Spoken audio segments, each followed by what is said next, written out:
মহিলাদের ব্যাপারে আমি কথা বলবো, কারণ প্রতিদিন তারা আসেন, তাদের ব্যাপারে আমরা কথা বলতে পারি না, সময় পাই না। মা বোনদের ব্যাপারে ইসলাম কি বলে এটা আমাদের জানা দরকার। এখন আমি আপনাদের সামনে পেশ করতে চাই যে কোরআন, ইসলাম নারীদেরকে কি দিয়েছে। সমস্ত শিক্ষিত লোক বীর চট্টলার আজকের এই মাহফিলে আমি মনে করি অধিকাংশ মানুষ শিক্ষিত, তারা মতলববাজ লোকদের কথার জবাব দিতে পারবেন যে ইসলাম নারীকে কত গুরুত্ব দিয়েছে। কোরআনে কারীমের মধ্যে আল্লাহ রাব্বুল আলামিন কোরআনের ভেতরে নারী আর পুরুষ পাশাপাশি এনেছেন। এরকম করেন নাই যে পুরুষেরা ওয়াজ শুনতে আসলে, তাফসীর শুনতে আসলে, নামাজ পড়লে, হজ করলে, যাকাত দিলে তাদের সওয়াব বেশি হবে, আর নারীরা করলে তাদের সওয়াব কম হবে। এরকম আছে নাকি? দেখেন আল্লাহ পাক কি বলছেন। আল্লাহ রাব্বুল কোরআনে কারীমের ভিতরে বলছেন, মান আমিলা সালিহাম মিন যাকারিন আও উনসা ওয়া হুয়া মুমিনুন ফালানুহইয়ান্নাহু হায়াতান তাইয়্যিবা। আল্লাহ পাক বলেন, পুরুষ বা নারী যেই নেক আমল করবে, যারাই নেক আমল করবে, আমলে সালেহ করবে, ভালো কাজ করবে, আমি দুনিয়ায় তাদেরকে পবিত্র জীবন, সুন্দর স্বাচ্ছন্দ্যপূর্ণ জীবন যাপনের তৌফিক দিয়া দিব। এটা হলো দুনিয়ার পুরস্কার। আর আখিরাতে কি দেব? পুরুষ আর যেই আমলে সালেহ করবে, নেক কাজ করবে, পরকালে কি দিব? وَلَنَجْزِيَنَّهُمْ أَجْرَهُمْ بِأَحْسَنِ مَا كَانُوا يَعْمَلُونَ। এবং কিয়ামতের দিন তারা যে দুনিয়ায় ভালো ভালো কাজ করেছিল, এর জন্য আমি তাদেরকে কিয়ামতে পুরস্কৃত করব। এখানে কি নারী বাদ পড়ছে? মেয়ে লোক বাদ পড়েছে? পড়ে নাই। আবার আল্লাহ পাক বলছেন সূরা মুমিন, দেখুন, وَمَنْ عَمِلَ صَالِحًا مِنْ ذَكَرٍ أَوْ أُنْثَى وَهُوَ مُؤْمِنٌ فَأُولَئِكَ يَدْخُلُونَ الْجَنَّةَ। যেই ভালো কাজ করবে, সে পুরুষ হোক অথবা নারী হোক,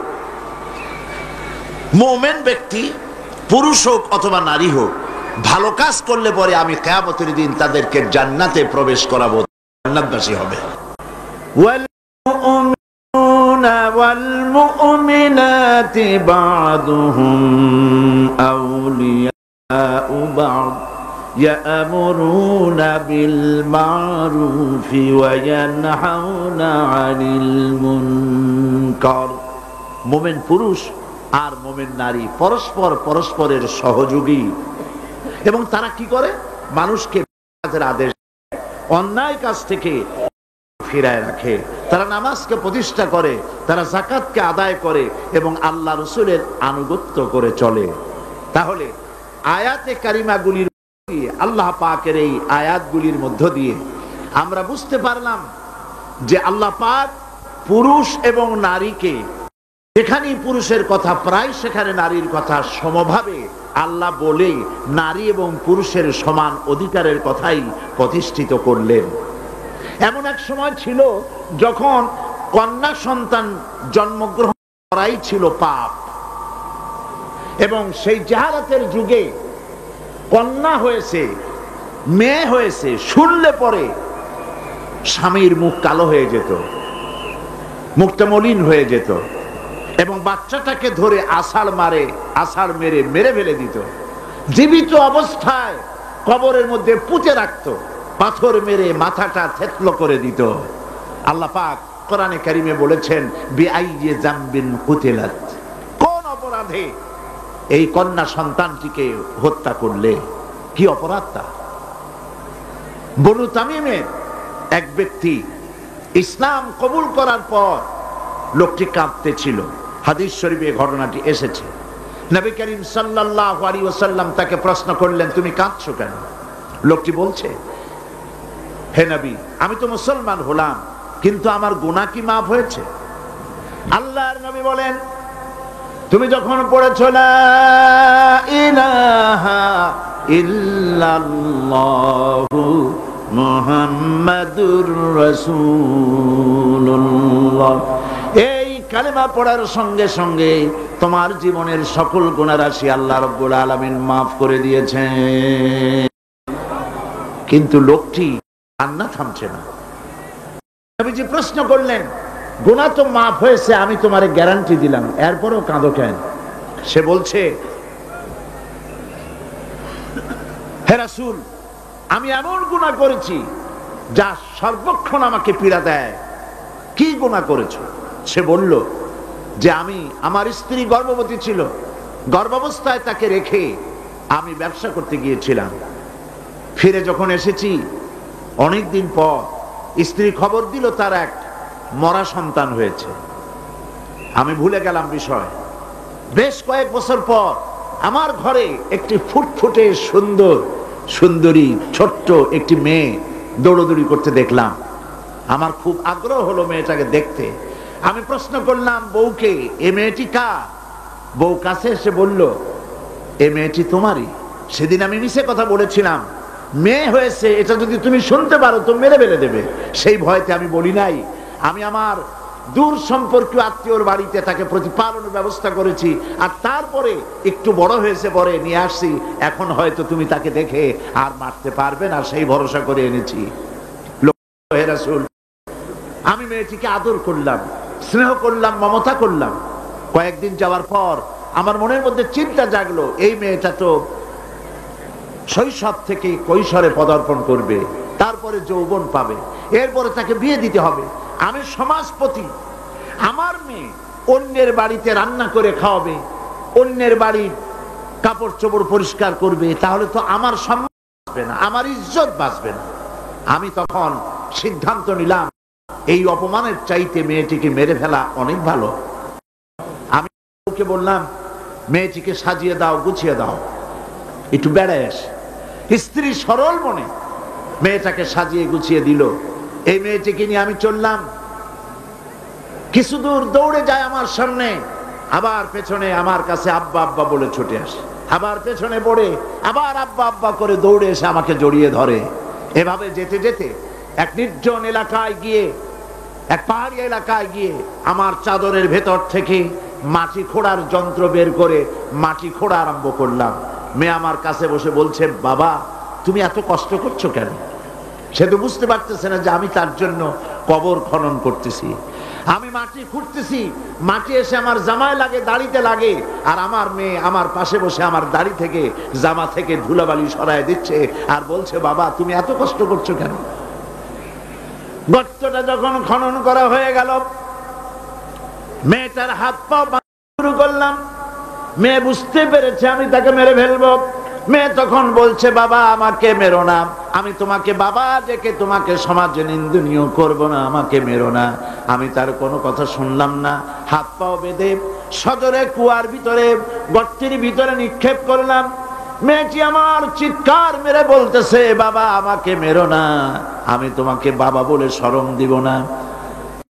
বলছে, রাসূল আমার পাষাণ হৃদয় গলল না। শেষবারের মতো একটা পাথরকে উঁচু করে আমি আমার মেয়ের মস্তককে লক্ষ্য করে এই পাথর সজরে নিক্ষেপ করলাম।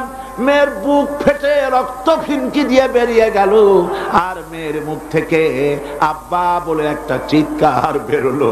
ওই আব্বা চিৎকার এখনো যেন আমার কানে আমি শুনতে পাই। শরীফে এসেছে, নবীজি কাহিনী শুনতেছিলেন, আর নবীজির রহমতের নবীর চোখ দিয়া পানি পড়ে দাড়ি ভিজে ভিজে পড়ছিল। এমন সময় ছিল যখন নারীদের কোনো সম্মান ছিল না, ইজ্জত ছিল না। নারীর সম্মান কে দিল? আল্লাহ দিলেন। বলেন কে দিলেন? আজকে আমাদের জানতে হবে ইসলাম কি দিল আর পাশ্চাত্য কি দিল। নারী, ইসলাম যা দিয়েছে নারীকে, পুরুষকে নারীকে ইসলাম যে সমান অধিকার দিয়েছে পৃথিবীতে কেউ তা দিতে পারে না। নারীর জীবনে তিনটা ভাগ করা যায়, নারীর জীবনকে তিনটা ভাগ করা যায়। প্রথমে সে কন্যা হিসেবে পৃথিবীতে আসে, এরপরে এই কন্যাটি কিশোরী হয়, তারপরে যৌবন পায়, এরপরে একদিন বিয়ে হয়ে যায়, তখন সে স্ত্রী হয়, বধূ হয়। তো প্রথম স্তর হচ্ছে, প্রথম অধ্যায় নারীর জীবনের প্রথম অধ্যায় সে কন্যা, দ্বিতীয় অধ্যায় সে বধূ, তৃতীয় অধ্যায় সে মাতা হয়ে যায়। ইসলাম এই 3 অধ্যায় নারীকে কি দিল, কি অধিকার দিল, এবং স্বামী আর স্ত্রীর মধ্যে কি সম্পর্ক গড়ে দিল ইসলাম, তা আমাদের জানা দরকার। দেখুন, নবী করিম সাল্লাল্লাহু আলাইহি সাল্লাম একটা কন্যাকে কি মর্যাদা দিচ্ছেন। হাদিস শরীফে এসেছে, কোন ঘরে একটি কন্যা সন্তান জন্মগ্রহণ করে, ওই ঘরের ভিতরে তখন এক রহমতের ফেরেশতা আসে, এসে বলে আসসালামু আলাইকুম ইয়া আহলাল বাইত, হে ঘরের মালিকেরা, হে ঘরের গৃহবাসীরা, তোমাদের উপরে আল্লাহর রহমত বর্ষিত হোক। ফেরেশতা চলে যায় কন্যাটির কাছে, ওই নবজাত কন্যার কাছে গিয়ে নূরের তৈরি পর দিয়ে এই কন্যার মাথা বুলায় আর বলতে থাকে, এই কন্যাটিকে যে যত্ন করবে, আদর করবে, আদর শিখাবে, সাহায্য করবে, আল্লাহর সাহায্য কিয়ামত পর্যন্ত তার সাথে অব্যাহত থাকবে। এই হাদিস ছেলের জন্য এরকম একটি হাদিস নাই, এরকম একটি হাদিস এসছে মেয়েদের জন্য। সুবহানাল্লাহ।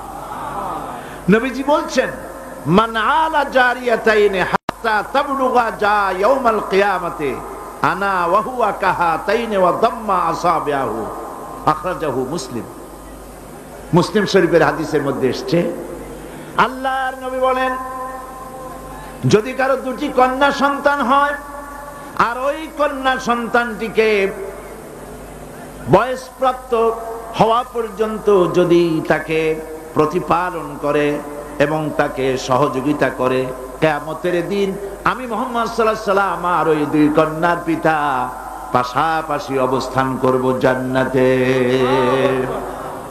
এই কথা ছেলেদের ব্যাপারে বলা হয়নি, কাদের ব্যাপারে বলা হয়েছে? মেয়েদের ব্যাপারে।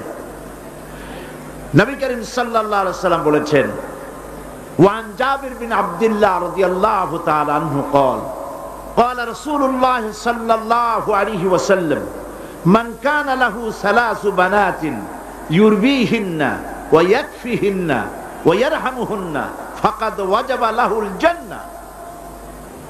নবীজি বলেন, 3 কন্যার পিতা যদি কেউ হয় আর ওই 3টি কন্যাকে যদি কেউ স্নেহ করে, আদর করে, আদব শিখায়, দ্বীন শিখায় আর এবং সৎপাত্রস্থ করতে পারে, নবীজি বলছেন ওই পিতার জন্য কিয়ামতের দিন আল্লাহ পাক জান্নাত ওয়াজিব করে দিবেন, জান্নাত তার জন্য ওয়াজিব হয়ে যাবে।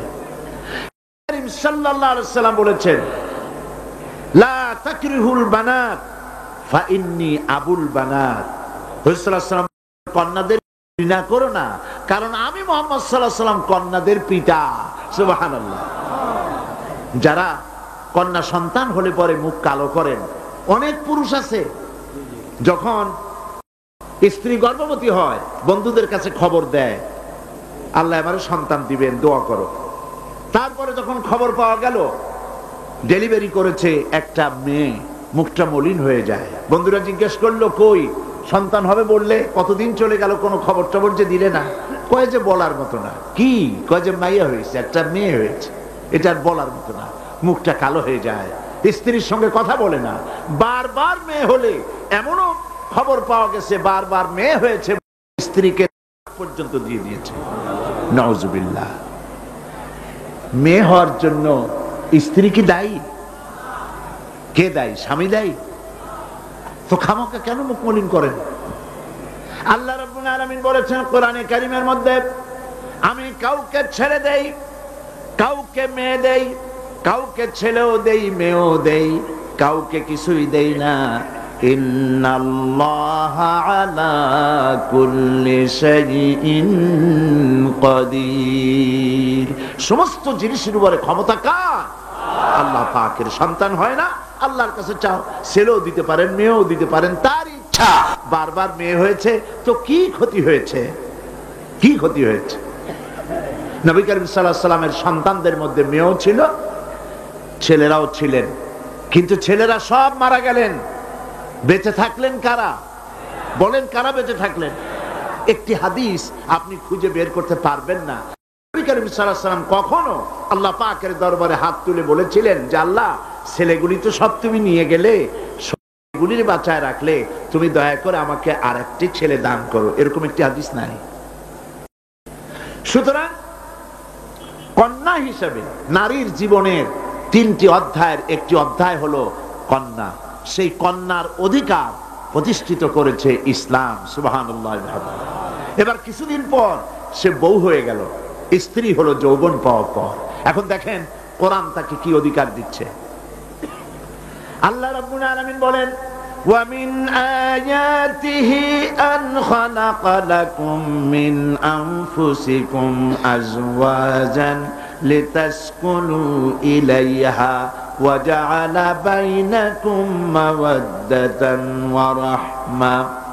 আল্লাহ পাকের অসংখ্য নিদর্শনের ভিতরে এটি একটি নিদর্শন যে তোমাদের থেকে আল্লাহ পাক তোমাদের জোড়া সৃষ্টি করেছেন এবং তোমাদের ভালোবাসা আর সহৃদয়তার সৃষ্টি করেছেন।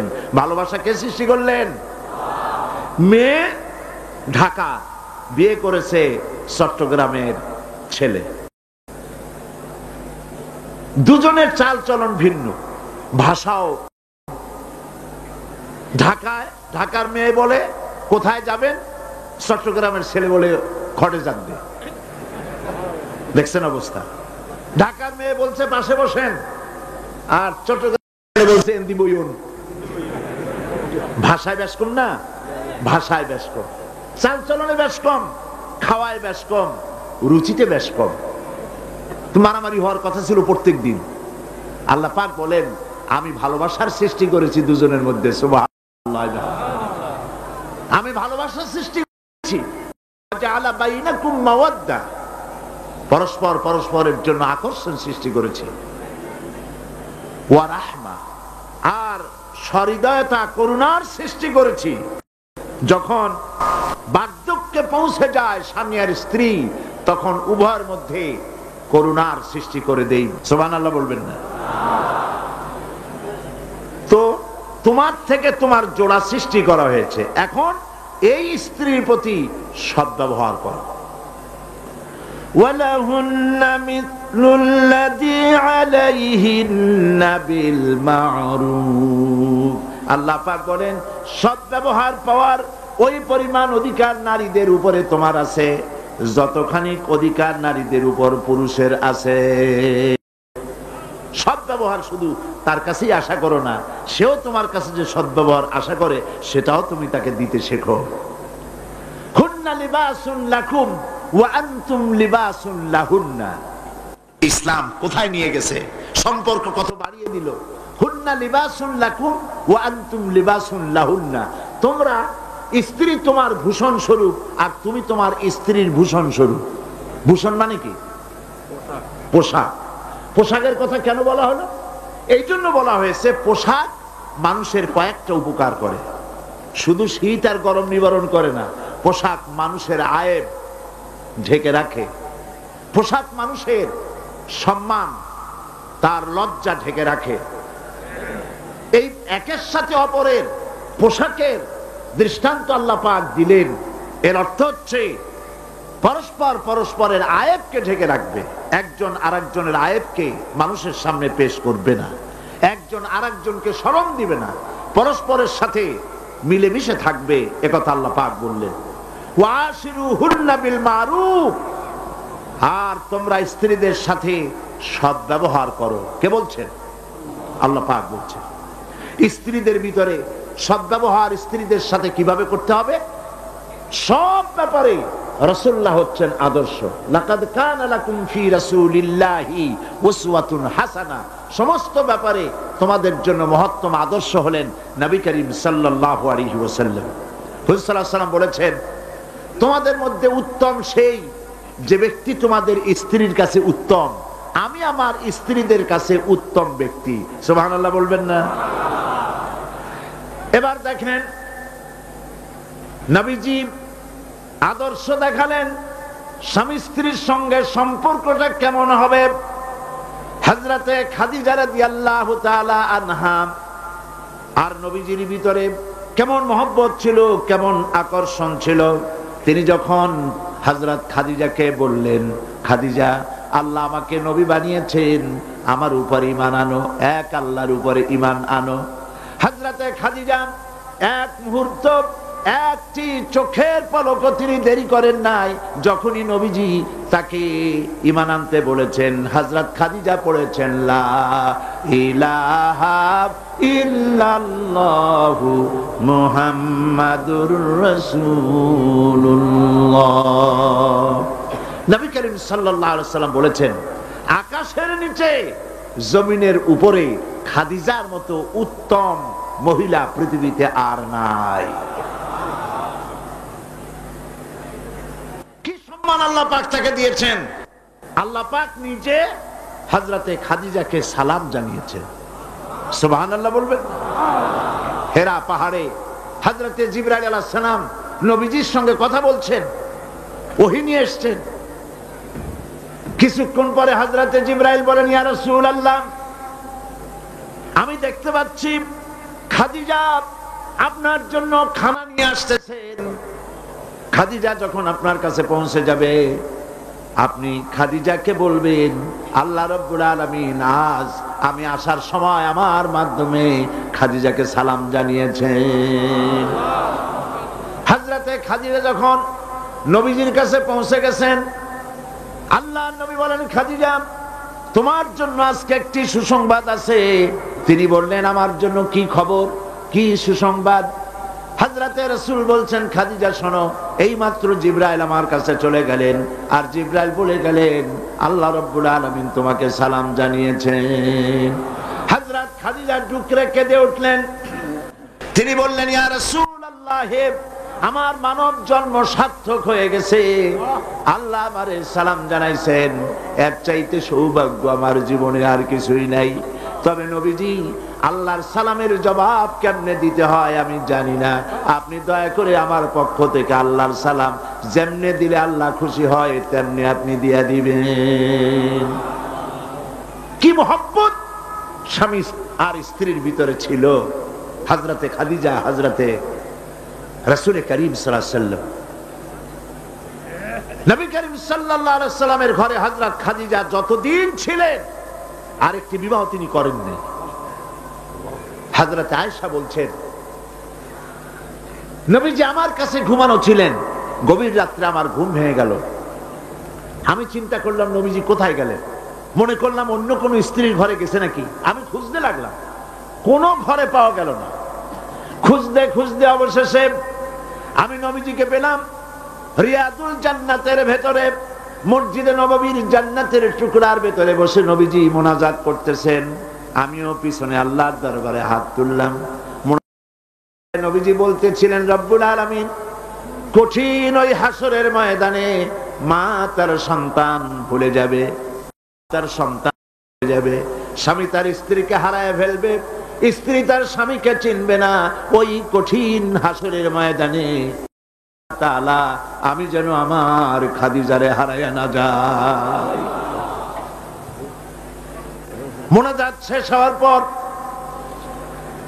হযরত আয়েশা বলেন, ইয়া রাসূলুল্লাহ, খাদিজা এই বুড়ির কথা এখনো কেন আপনার মনে পড়ে? খাদিজার পরে কুমারী মেয়েও তো আপনি বিয়ে করেছেন, খাদিজার কেন বুড়ির কথা ভুলতে পারেন না? নবীজি বলেন, আয়েশা রে, খাদিজার সম্পর্কে এরকম কথা আর তুমি বলবে না। তোমরা জানো না, তোমরা সবাই আমার সুদিনের স্ত্রী, আর খাদিজা আমার এমন সময়ের স্ত্রী যখন এই মক্কা নগরীতে মুহাম্মদ সাল্লাল্লাহু আলাইহি ওয়াসাল্লামের পাও রাখার জায়গা ছিল না। হযরত আয়েশা বললেন, ইয়া রাসূলুল্লাহ, আমি ক্ষমা চাই, আমাকে মাফ করে দিন। আমি খাদিজার সম্পর্কে এমন কথা আর উচ্চারণ করব না, তবে খাদিজার সম্পর্কে আমারে কিছু কথা শোনান।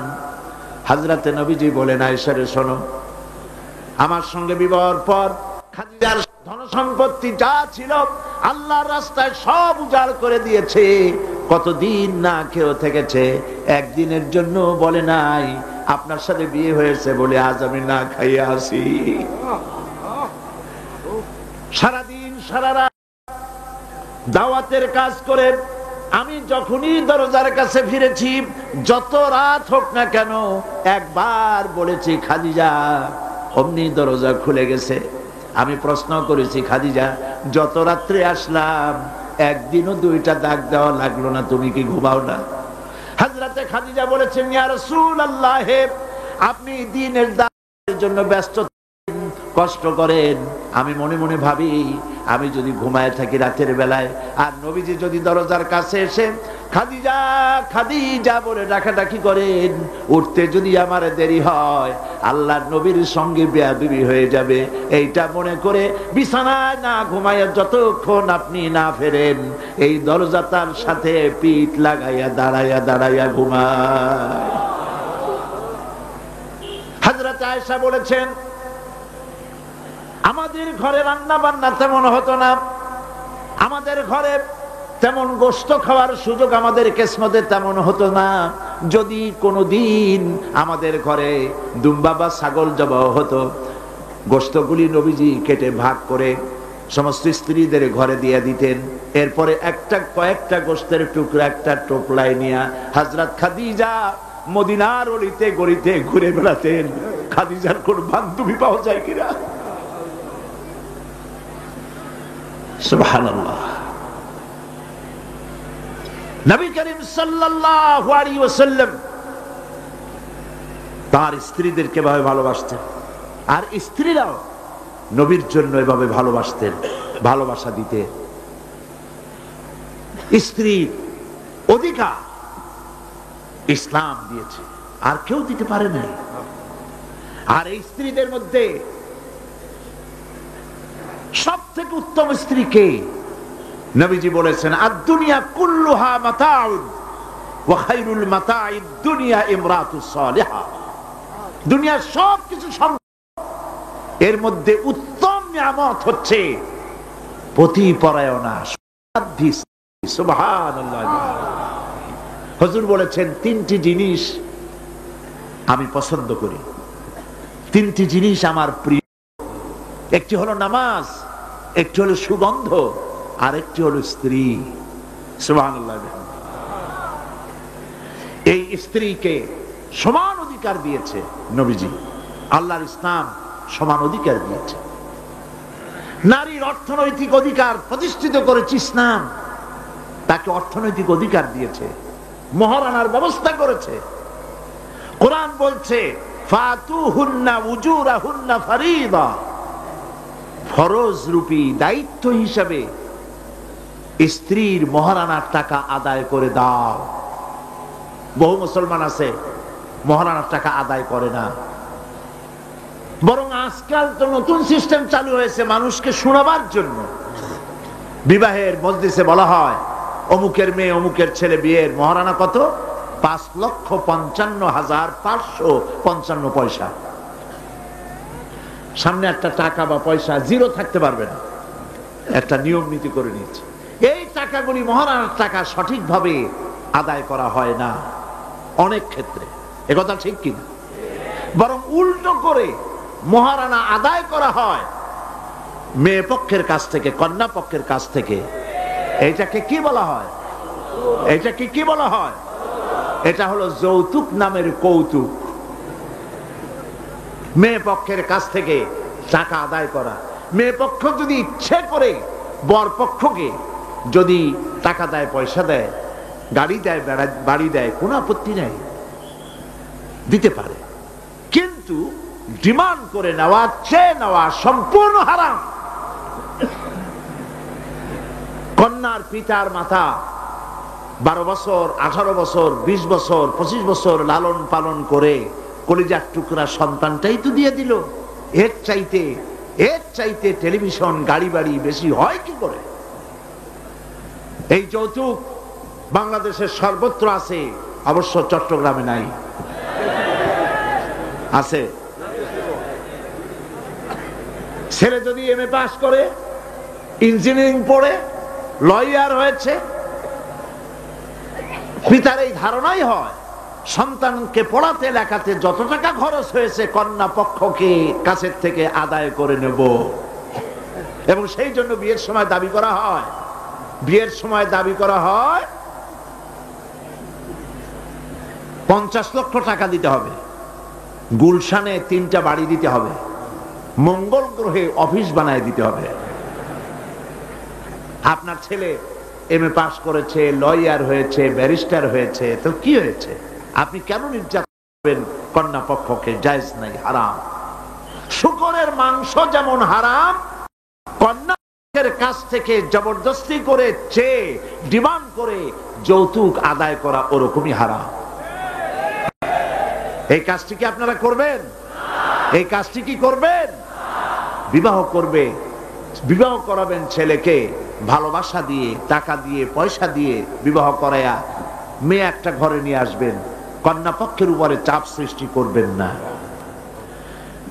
তো নারীকে মহারণা দেওয়ার ব্যবস্থা ইসলাম করেছে। কে ব্যবস্থা করেছে বলেন? ইসলাম করেছে। এবার আরো দেখুন আল্লাহ পাক কি বলছে।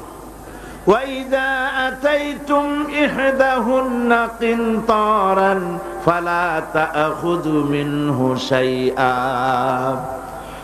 তো যে তোমরা নারীদেরকে স্তূপ পরিমাণ অর্থ করি যদি দান করো, তাহলে সামান্য তার থেকে ফেরত নিও না। চান মহিলাদের কাছে, নারীদের কাছে কিছু পুঁজি থাকুক, টাকা পয়সা থাকুক, আল্লাহ এটা চান। যদি তুমি কিছু দাও, তা যদি স্তূপ আকারেও হয়, তবুও সেগুলিকে ফেরত দিও না।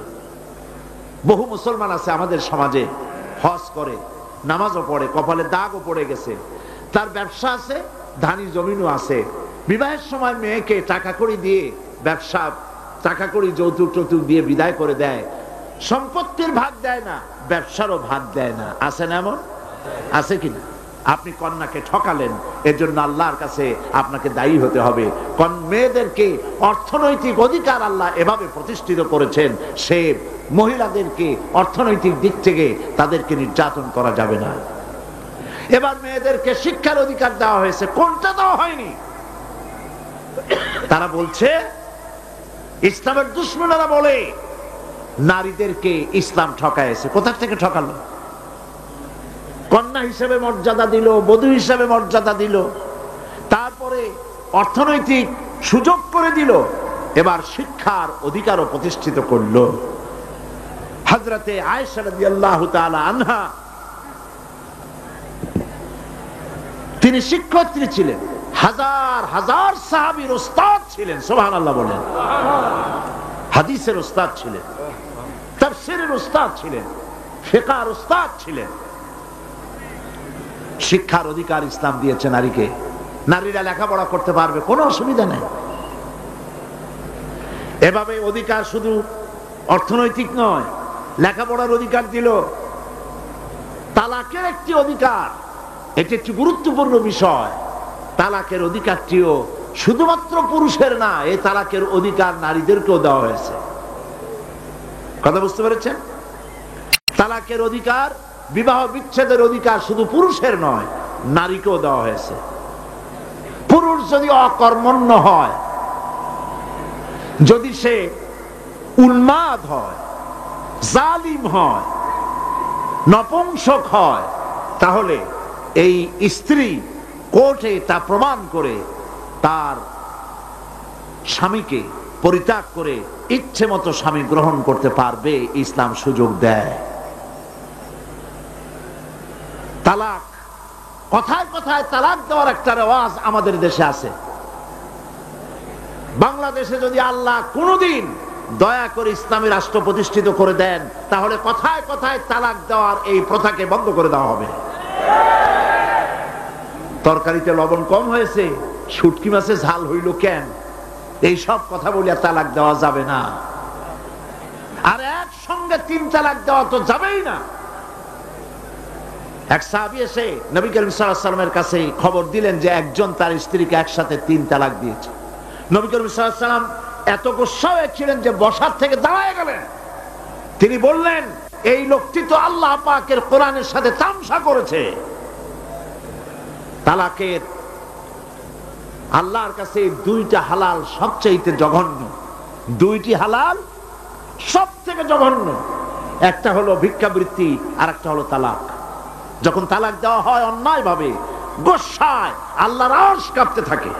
নাউজুবিল্লাহ বলে। আপনি এভাবে তালাক দিতে পারবেন না। তালাক দেওয়ার নিয়ম হলো, যখন স্ত্রীর সাথে, লক্ষ্য করুন, স্ত্রীর সাথে বনিবনা হচ্ছে না, স্ত্রীর চরিত্র খারাপ, স্ত্রীর দাজ্জাল মার্কা, বনেই না, তো আল্লাহ পাক তখন বলেছেন উভয় পক্ষের আত্মীয় স্বজন নিয়ে মীমাংসা করার চেষ্টা করো, সালিসি করো।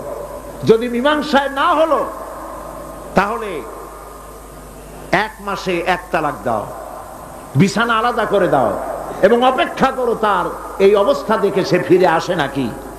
যদি ফিরে আসে তো গ্রহণ করো, যদি ফিরে না এলো 2য় মাসে 2য় তালাক দাও।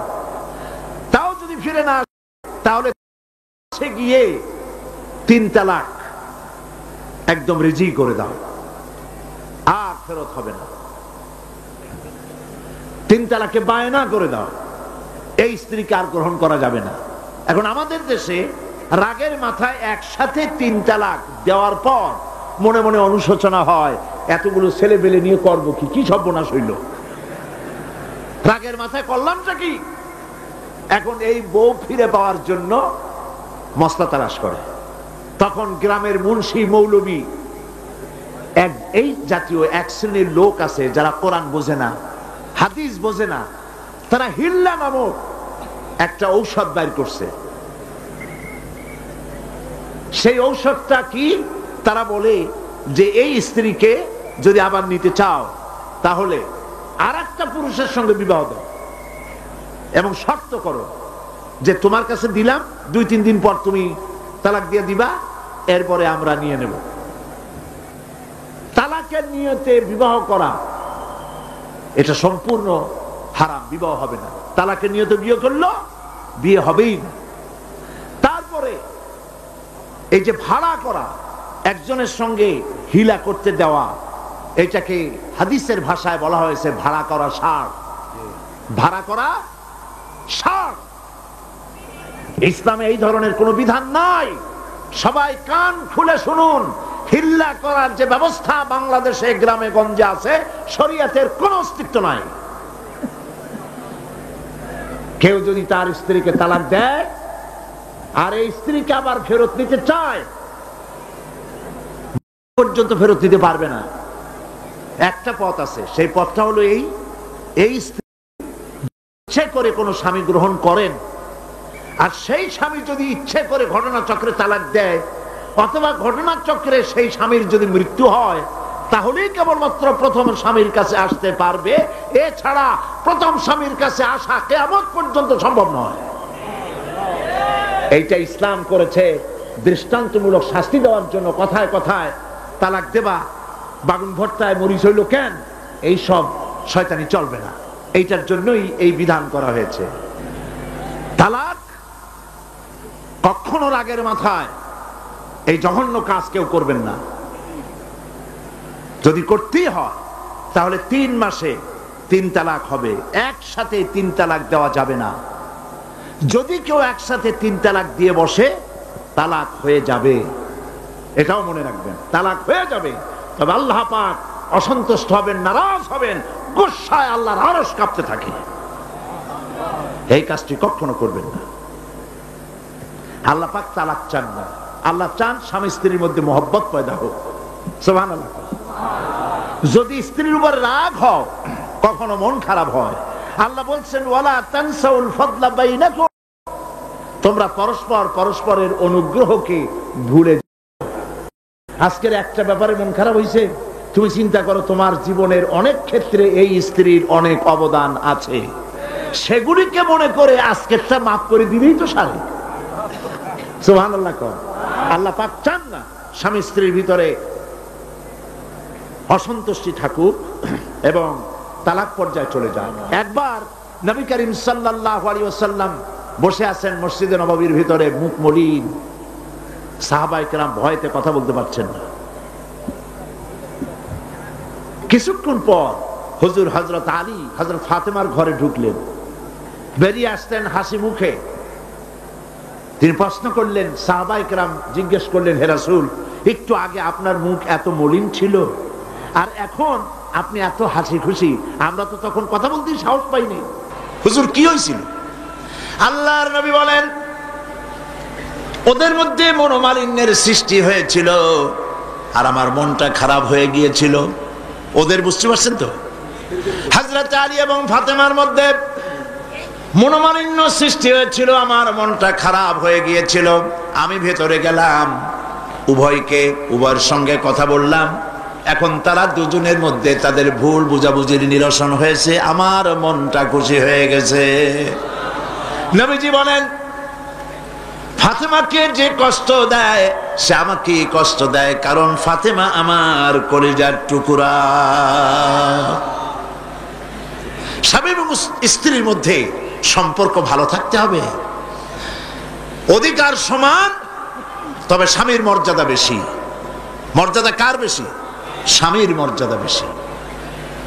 তিরমিজি শরীফের হাদিসে এসেছে, আল্লাহর নবী একদিন একদিকে যাচ্ছিলেন, জঙ্গল থেকে এক পাহাড়িয়া উট এসে নবীজির কদমের উপরে, নবীজির কদম মোবারকে চুমা দিল, সেজদা করলো। সাহাবায়ে কেরাম বললেন, ইয়া রাসূলুল্লাহ, পাহাড়ের উটের কি সৌভাগ্য, আল্লাহর নবীর পায়ের উপরে চুমা খেয়েছে, সেজদা দিয়েছে, আমাদেরকে অনুমতি দেন, আপনার কদমের উপরে আমরা সেজদা দিয়া ধন্য হই। হুজুর বলেন, শোনো, আমি যদি এই পৃথিবীতে কোনো মানুষকে সেজদা করার জন্য যদি পারমিশন দিতাম, তাহলে পৃথিবীর সমস্ত নারীদেরকে বলতাম তারা যেন তাদের স্বামীকে সেজদা দেয়। তাহলে মর্যাদা কার বেশি? স্বামীর মর্যাদা বেশি। অধিকার সমান, মর্যাদা বেশি স্বামীর। আবু দাউদ শরীফের হাদিসে এসেছে, নবীজি বলেছেন, কোন স্ত্রী লোক এমন অবস্থায় যদি মারা যায় যে তার স্বামী তার উপরে সন্তুষ্ট ছিল, আল্লাহ রাব্বুল আলামিন ওই মেয়ে লোকটি জান্নাত দান করে দিবেন। স্বামীর মর্যাদা এখানে বেশি। তাহলে আমরা দেখলাম অধিকারের দিক থেকে যখন নারী ছিল, বধূ ছিল, কন্যা ছিল, বধূ ছিল, সব জায়গায় ইসলাম নারীকে সম্মান বাড়িয়ে দিল। ঠিক কিনা বলেন? এবার নারী বিবাহ হওয়ার পর কদিন পরে মা হয়ে গেল, মা হয়ে যাওয়ার পর মর্যাদা কমে গেল না বেড়ে গেল? বলেন, কমলো না বাড়লো? নবীজি বলছেন, আল্লাহর নবীর সামনে একজন সাহাবী এসে প্রশ্ন করলেন, হে আল্লাহর রাসূল, খেদমত করব কার? মান আহাক্কুন নাস বিহুসনি সাহাবাতি? ক্বালা উম্মুক। ক্বালা সুম্মা মান? ক্বালা উম্মুক। ক্বালা সুম্মা মান? ক্বালা উম্মুক। ক্বালা সুম্মা মান? ক্বালা আবুক। আখরাজাহুল বুখারী। বুখারী শরীফের হাদিস। সাহাবী জিজ্ঞেস করছেন, ইয়া রাসূলুল্লাহ, খেদমত করব কার? হুজুর বলেন, তোমার মায়ের। তারপরে কার? তোমার মায়ের। তারপরে কার? তোমার মায়ের। তারপরে কার? তোমার পিতার। বাপের চাইতে মায়ের মর্যাদা কয় গুণ বেড়ে গেল? বলেন, 3 গুণ বেড়ে গেল মর্যাদা। আল্লাহর নবী মসজিদে নববীতে বসে আছেন, সাহাবায়ে কিরাম কর্তৃক পরিবেষ্টিত হয়ে। এমন সময় একজন বুড়ি মসজিদে প্রবেশ করেছেন। হুজুর তাকে দেখে দাঁড়ায় গেলেন। কাছে যখন এলেন মহিলা, নবীজি নিজের গায়ের চাদর বিছায়া দিলেন। মহিলা চলে যাওয়ার পর সাহাবায়ে কেরাম প্রশ্ন করলেন, ইয়া রাসূলুল্লাহ, আমরা তো চিনলাম না এই মহিলাকে। একজন মেয়ে লোকের জন্য নবীজি তার গায়ের চাদর বিছায়া দেয়, এত বড় সম্মানী মহিলা আমরা চিনলাম না, তিনি কে? আল্লাহর নবী বললেন, আমার মায়ের দুধ আমার কিসমতে তেমন হয় নাই। যার কোলে কাকে চড়ে, যার বুকের দুধ খাইয়া আমি বড় হয়েছি, এই আমার সেই দুধ মা হযরতে হালিমাতুস সাদিয়া। মায়ের মহব্বত কেমনে করতে হবে? মা যখন হয়ে গেলেন, সম্মান বেড়ে গেল সন্তানের কাছে। একজন সাহাবী এসে কাছে বলছেন, হে রাসূল, আমার মায়ের মেজাজ খুব খারাপ। হাদিস, আমার মায়ের মেজাজ খুব খারাপ। হুজুর প্রশ্ন করলেন, তোমার মা যখন তোমারে গর্ভে রাখছিলেন তখন তো মেজাজ খারাপ ছিল না? তিনি বললেন, হুজুর আমি সত্যি বলছি, মেজাজ খুবই খারাপ। হুজুর বলছেন, তোমাকে যখন তোমার মা ডেলিভারি করেছিল তখন তো মেজাজ খারাপ ছিল না? কয়, না হুজুর, দারুণ খারাপ মেজাজ। হুজুর বললেন, তোমার 2.5 বছর 2 বছর ধরে যখন দুধ খাওয়াইছিল তোমার মা, তখন তো তার মেজাজ খারাপ ছিল না। সাহাবী যখন এর পরেও বললেন, ইয়া রাসূলুল্লাহ, আমি আমার মায়ের দুধের হক আদায় করে দিয়েছি। হুজুর বললেন, দুধের হক আদায় করেছো তুমি, তোমার মায়ের একটি শব্দের হক তুমি আদায় করতে পারো নাই। তুমি যদি পড়ে গেছো ছোট্টবেলায়, খাটের থেকে কোলের থেকে পড়ে গেছো, কেঁদে উঠছো, আর তোমার মা যে তখন বলেছে, সারা জীবন এই একটি শব্দের হক আদায় করতে পারবে না। মায়ের সম্মান ইসলাম এভাবে বাড়িয়ে দিল। আল্লাহ রাব্বুল আলামিন শিখায় দিলেন, وَقَضَى رَبُّكَ أَلَّا تَعْبُدُوا إِلَّا إِيَّاهُ وَبِالْوَالِدَيْنِ إِحْسَانًا। তোমার রবের পক্ষ থেকে এটা ফয়সালা হয়েছে যে আমার ইবাদত করার পর মা বাপের ইহসান করবে। দেখেন অবস্থাটা, দেখুন, লক্ষ্য করুন, আল্লাহর ইবাদতের পরেই বান্দা কাজ করবে। বলেন কার? মা বাপ ইহসান করো। মা বাপের সামনে চোখ দিয়ে চোখ লাগায় কথা বলবে না। ওয়ালা তাকুল্লাহুমা উফিন ওয়ালা তানহারুহুমা, ঝিড়কি দিবে না, ধমক দিবে না। আর তাদের সঙ্গে কোন ভাষায় কথা বলবে তাও আল্লাহ শিখায় দিয়েছেন। আল্লাহ পাক বলেন, ওয়াকুল্লাহুমা কাওলান কারীমা, সম্মান সূচক কথা বলো মা বাবার সাথে। আর শিখায় দিলেন, বান্দারা তোমার মা বাবার জন্য আমার কাছে এই ভাষায় দোয়া করো, রব্বির হামহুমা কামা রব্বায়ানি সগীরা। আয় আমার রব, আমার মা বাপ ছোটবেলায় আমাকে যেভাবে স্নেহের করে লালন পালন করেছে, আল্লাহ পাক দয়া করে আমাকে, আমার পিতা মাতাকে তোমার রহমতের কোলে লালন পালন করো। আল্লাহ পাক শিখাই দিয়েছেন। এই দোয়া করবেন তো? মনে থাকবে? প্রত্যেক নামাজের পরে মুনাজাতে এই দোয়া করবেন।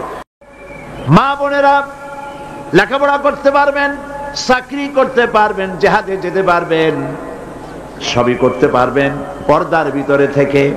আল্লাহ পাক কোরআনে কারিমে বলেছেন, ওয়াকারনা ফি বুয়ুতিকুন্না ওয়ালা তাবাররাজনা তাবাররুজাল জাহিলিয়াতিল উলা। ওয়াকারনা ফি বুয়ুতিকুন্না, তোমরা তোমাদের ঘরের মধ্যে থাকো, আর জাহিলিয়াতের যুগে মতো করে সাজসজ্জা করে তোমরা বেরিও না, ঠাক ঠমক করে বেরিও না, সৌন্দর্য প্রদর্শনী করো না। পৃথিবীতে বিভিন্ন দেশে মিস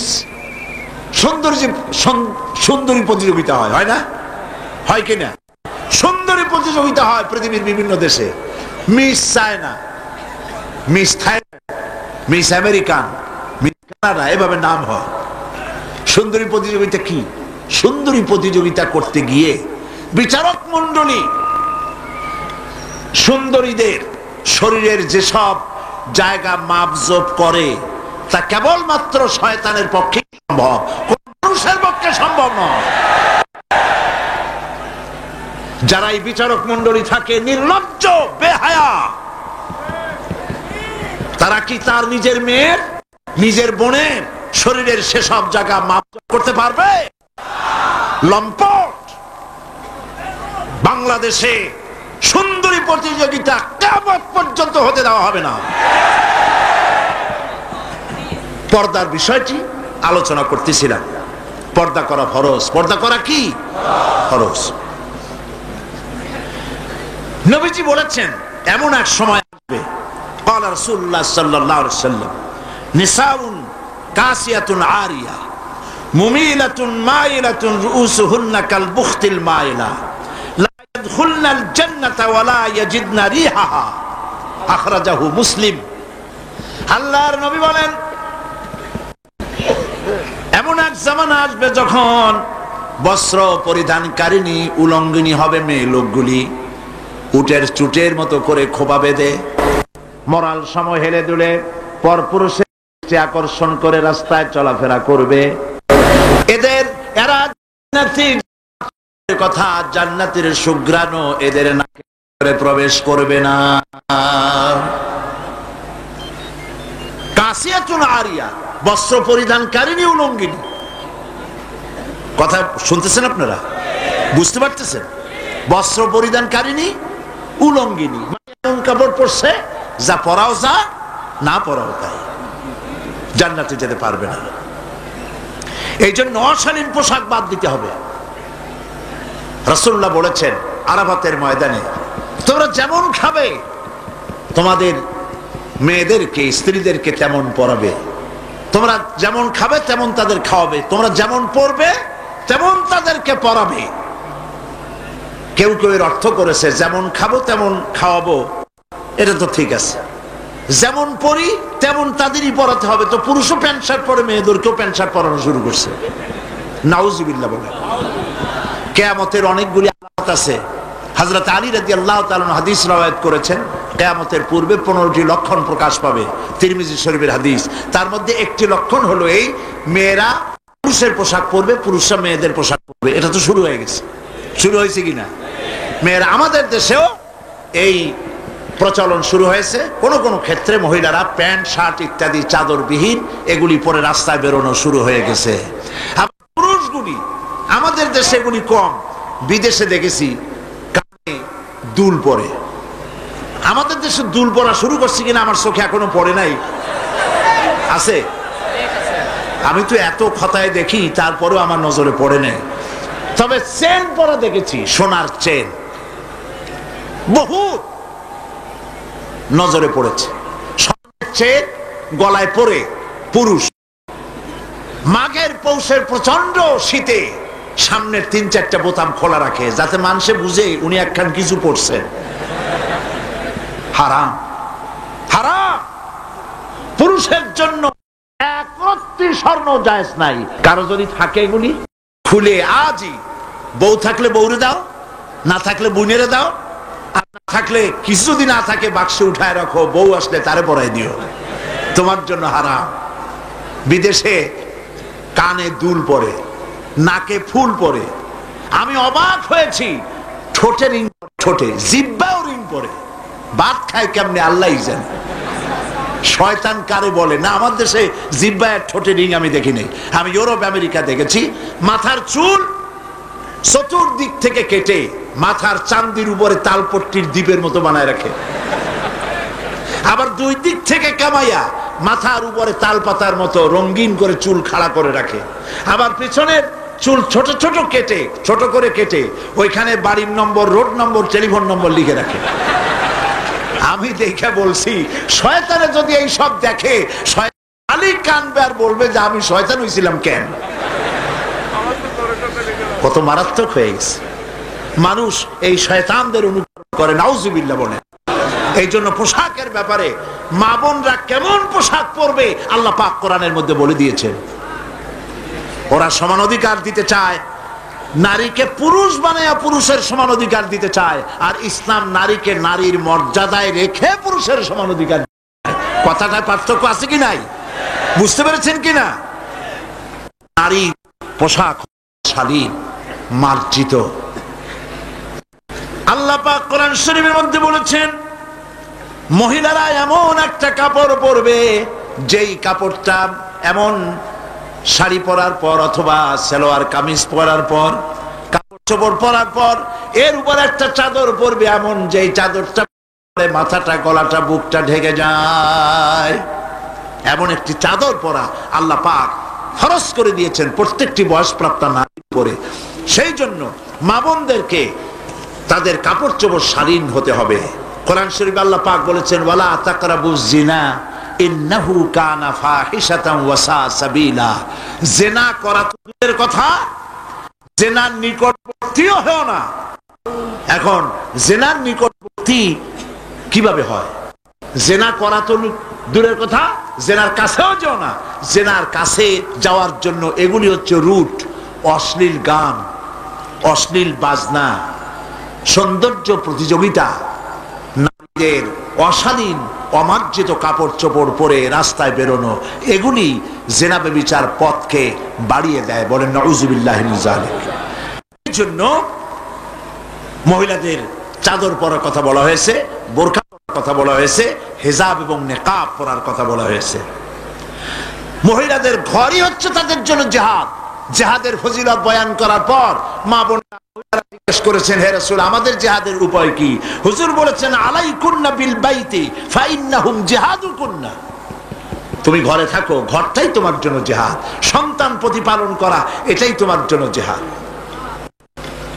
নারীরা ব্যবসা করতে পারবে, রাজনীতি করতে পারবে, সমাজনীতি করতে পারবে, সব পারবে, কিন্তু পুরুষের সাথে অবাধ মেলামেশা থেকে নিজেকে অবশ্যই দূরত্ব ব্যবধান রেখে তাকে চলতে হবে। অবাধ মেলামেশাকে ইসলাম হারাম করেছে।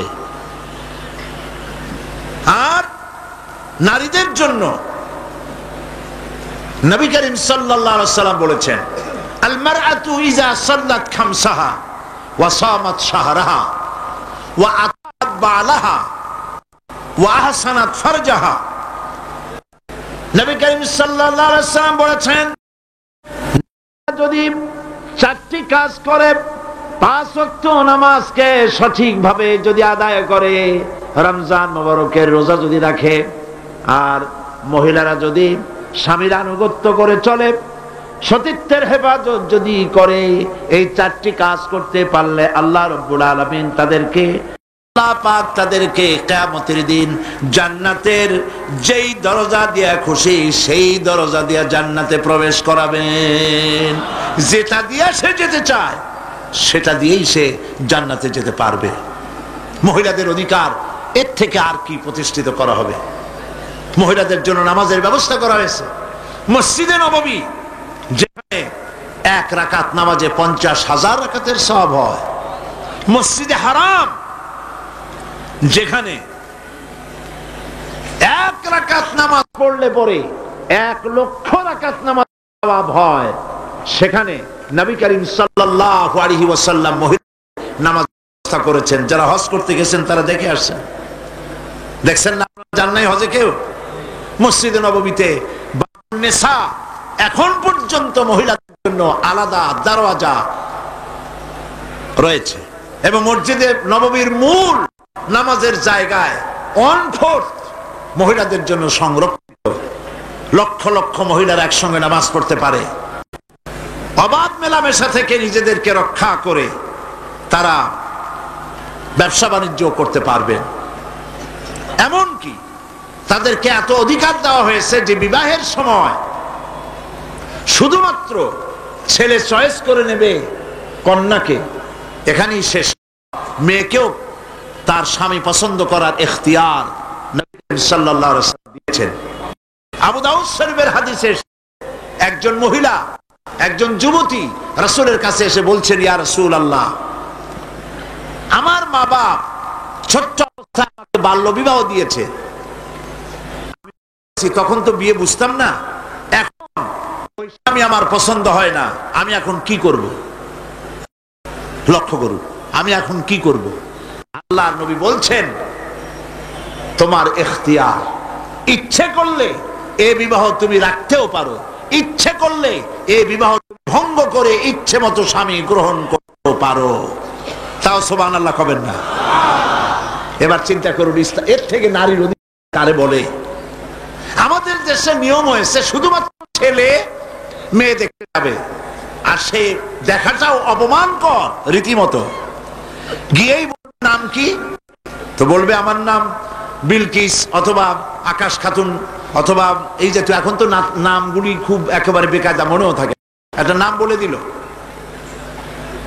আচ্ছা দেখি মাথার কাপড় ফালাও, চুল কেমন দেখি, হাঁটো দেখি, দাঁতগুলো বাইর করো। আশ্চর্য কথা, আপনি দাঁত দেখতে গেছেন নাকি গাবতলিতে গরু কিনতে গেছেন নাকি? কি অমর্যাদা কর! জিজ্ঞেস তো করা উচিত, দেখা হওয়ার পর নাম কি, বাপের নাম কি, এরপরে জিজ্ঞেস করা উচিত কোরআন শরীফ কি পড়তে জানেন? তো শোনান একটু কোরআন শরীফ।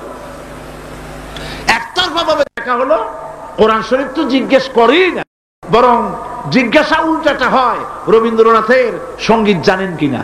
সময় এখন আগের মতো নাই, এখন পাল্টে গেছে, এখন যুগ অন্যরকম হয়ে গেছে। এখন পাল্টা জিজ্ঞাসাও আসতেছে, জিজ্ঞেস করে আমার নাম তো শুনাইলাম, এবার বলেন আপনার নাম কি? কয় আমার নাম বল্টু মিয়া। একটু দাঁড়ান, কোমর সোজা করেন, হাঁটেন সামনের দিকে, দাঁত বাইর করেন। পছন্দ হইল না, বলবে অ্যাবাউট টার্ন, বাড়ির দিকে ডবল মার্চ। যেমনটি করছিলেন তেমনটি পাবে। ইসলাম অধিকার দিয়েছে উভয় উভয়কে দেখে নেবে। বাল্য বিবাহ ইসলাম আদৌ স্বীকৃতি দেয় না, আপনি করতে পারবেন না। জবরদস্তি করে, জুলম করে, চাপ সৃষ্টি করে মেয়েকে বিবাহ দিতে পারবেন না, তার অনুমতি লাগবে। ইসলাম সে অধিকার নারীকে দিয়েছে।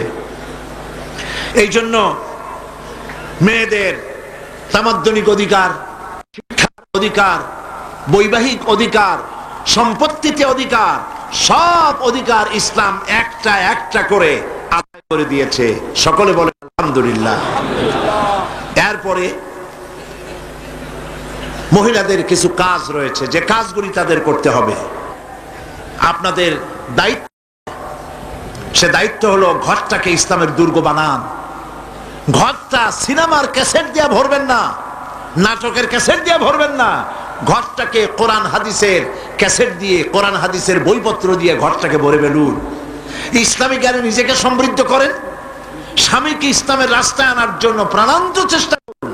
যদি ইসলামের রাস্তায় না থাকে, রাগ করে পারবেন না, অভিমান করে পারবেন না, ভালোবাসা দিয়ে স্বামীকে ইসলামের রাস্তায় আনার চেষ্টা করেন।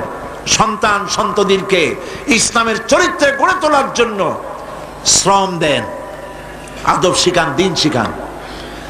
ছেলে মেয়েদেরকে এমন কোন কিন্ডারগার্টেন স্কুলে দিবেন না যেখানে পড়ে, যেখানে লেখাপড়া করলে পরে দিন শিখবে না, ইমান শিখবে না, ইসলাম শিখবে না। এমন জায়গায় দিবেন যেখানে দিলে পরে কোরআন হাদিস শিখতে পারে, আদব শিখতে পারে, ইসলাম শিখতে পারে। খালি ইংরেজি শিখলেই হবে না। আমি ইংরেজির বিরোধী নই, শিখুন, সমস্ত ভাষার স্রষ্টা আল্লাহ, কিন্তু এমন স্কুলে দেবেন যেখানে দিলে পরে আরবিও শিখবে, ইংরেজিও শিখবে, বাংলাও শিখবে, আর সাথে সাথে কোরআন হাদিসও শিখবে। এইরকম স্কুল তালাশ করে দিবেন। প্রাইভেট মাস্টার রাখবেন, এমন মাস্টার যে মাস্টার নামাজি দেখে রাখবেন, বেয়াদব, ধর্ম নিরপেক্ষতায় বিশ্বাস করে এমন কোন ছেলেকে বাড়িতে নিয়ে পড়াতে দিবেন না। আপনার সন্তান নষ্ট করে দেবে। কথা বুঝতে পেরেছেন? এরপরে ছেলেদেরকে সৎ চরিত্রবান বানাবার, চরিত্রবান ছেলেদের সাথে তাদেরকে থাকতে দিন। আর মেয়েদেরকে যারা স্কুল কলেজে পাঠান, বোরখা পরাতে শিখুন। বাচ্চা অবস্থা থেকে তাদেরকে সালোয়ার কামিজ পরান। একটু বড় হলেই শার্ট পরাবেন না, একটু বড় হলেই 5-6 বছর বয়স হয়ে গেলেই তাদেরকে পাজামা পরান, সালোয়ার কামিজ পরান। 6-7 বছর বয়স হয়ে গেলেই চাদর পরান। এইভাবে আস্তে আস্তে করে তাকে শরম শিখান, ইমান শিখান, দিন শিখান। এগুলি শিক্ষা দেওয়া আপনার জন্য বিরাট দায়িত্ব। আল্লাহ পাক আপনাদের সকলকে এই তৌফিক দান করুন। মুনাজাত করব, মুনাজাতের জন্য দাঁড়ানো মানুষেরা বসেন। রব্বানা ظلمنا أنفسنا وإن لم تغفر لنا وترحمنا لنكونن من الخاسرين।